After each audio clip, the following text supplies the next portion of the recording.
بسم الله الرحمن الرحيم. öz mehremim ahirim, öz nämiş kaly bar ahirim, bu bilen halwat edenim, bu bilen elleşip salamlaşyk men nip edilýän iş kıyamet dogan. Hasa kıyamet dogan bir erkek bilen bolmaly, zinany bilen bolmaly.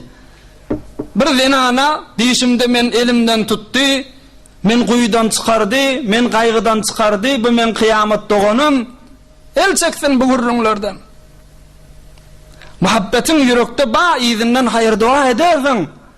Ama o bilen bile elleşmek inni kıyamet doğunum deyip doğru günah iş, haram iş. Allah ve Resulullah'ın nehyeden zadışı. Ay baba bin kıyamet doğun ahirim, dinin aytyan zadı ahirim. Yok. وإذا فعلوا فاحشة قالوا وجدنا عليها آباءنا والله أمرنا بها قل إن الله لا يأمر بالفحشاء أتقولون على الله ما لا تعلمون. Hudaý Taala aýdýar, bir tofur bendilerim madyrsa haram iş edýärler.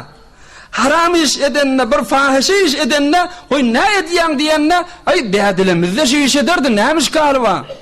Wallahu amarana biha, ay Hudaýyň buyrugy bi, Hudaý ijazat berdi mi dip yani şey dip aýdýarlar. Kul innallaha la ya'muru bil fahşa. Ayt şolara Allah ismogy fahşa bilen buyurýan däldir. Bir ejnebi bilen kıyamet dogan boldum dip salamlaşagy dip Hudaý buyuranak. Ataquluna alallahi ma la ta'lamun. O bilmezden gelen Hudaýa jogap berýäňizmi bu gurruňy? Hudaý aýtdy diýäňizmi? Netmeňiz diýär Hudaý Taala. Ýene ahyrky bölegi bir mehman öýe gelende o ýanky muharrem-i nesebiyye däl, muharrem-i rızaiyye däl, muharrem-i izdewajiyye däl, bir ejnebi ýanky aýdylan gurrunlarda mehman bolup geldi. Türkmen gafsa açyk diýip, "Ey on adamyň öýde ýok, içerik salmady onja."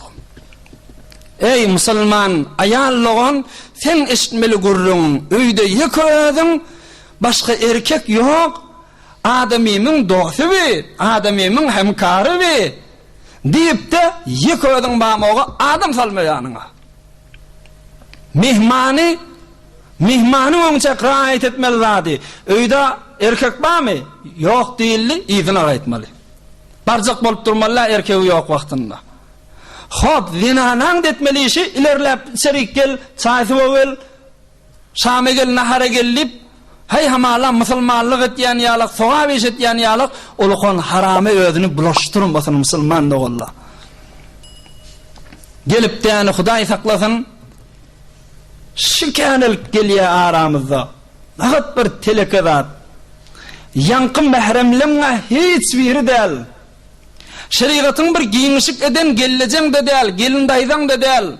Bir hemkaryň zenanasy, adamyň hemkary diýip de halwat edilýär, ola görünüp duran haram. Ondan soňra barış gelişlerine bir saçagyň başynda oturup, gelip de gurrun edilip şoky edilýär. Etmeýliň, diniň aýdýanlaryny raýat edeýliň musulman da walla. Ýöne bir oturuşykda güýmeme üçin aýdylýan zat bolmasyn, ejra edeýliň şu aýdylýan zatlary.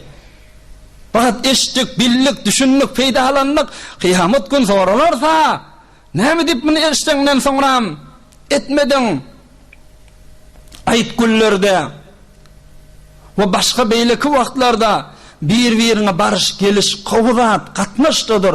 Amma erkek öz başyna, zinany öz başyna. Bir saçak başında oturup da bir-birinin yüzünü gözleyip oturmak, hey şokylaşyp oturmak, ýakaza açyk, ýalyg diýsen kelleden gaçar, özi hem adamyň hem kahardan näme dip Hudaý saklasyn, nägadar bir fahişe zat. Ondan soňra da öz hemkarymyň zenanasy Hudamany ahirim diýip de, öz hemkarym edarada bile bolýan zenany ahirim diýip de, öýüne baranda ýönüsün gözüň aýyrman gözläp durmak, o bilen şokylaşmak. Ay birçe sohalar Aýşanyň beýtlerini okup tamam edäýli bu gurruňy. Dedi kim baksa namahrem yüzüge. Dedi kim baksa namahrem yüzüge. Koyarlar tanlık kurşun gözüge. Gözüne kurşun koyulacak kıyamet günde. Bitiptir şur'ada ol sahibi bezil. Kişi kim kılsa namahrem bile hazil. Namahrem bilen şohiyleşiye, gülüşüye. Şuratul İslam diyen kitaptaydı kılışı. Kişi kim kılsa namahrem bile hazil. Anın her bir sözüge ey hiretmen. Bulur doğulukta tem 1000 yılgaça ben. Al cevabın bir nehmet cevindi. Bir ceyden şohin derekli, her bir sözün derekli, anın her bir sözüge ey hiretmen. Bulur doğulukta tem 1000 yılgaça ben. Doğulukta 1000 yıllar durmalı birçe söz sebepli.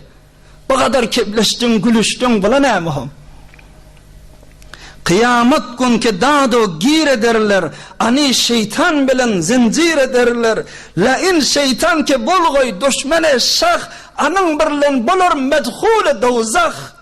Şeytan bilen bile zincirlen cehennemin içinde olacak. Doğru sofalar yarışanın koşup giden beytleri. Şuratul İslam'da var görürünle, muteber kitapla. Ay eşten, eştip de amel eden, ettiği uttuğu, eştip ya eşmen, amel etmen uttur. Şuun bir gün evinden gelir, Huday saklasın şovunni bil kalır. Ha, ahun ulamadan aytyanı şolu dip. Huday saklasın şovunni lönçek, hemmemize Huday Teala tövbe etmek nasip etsin. Hemmemize şeriata kaim durmak, istikamet şer'ini Huday Teala hemmemize bereversin inşallah. برای مشاهده ویدیوهای بیشتر به کانال یوتیوب سخنرانی های علماء ترکمن سر بزنید، مشترک بشید و منتشر کنید، اجر ببرید.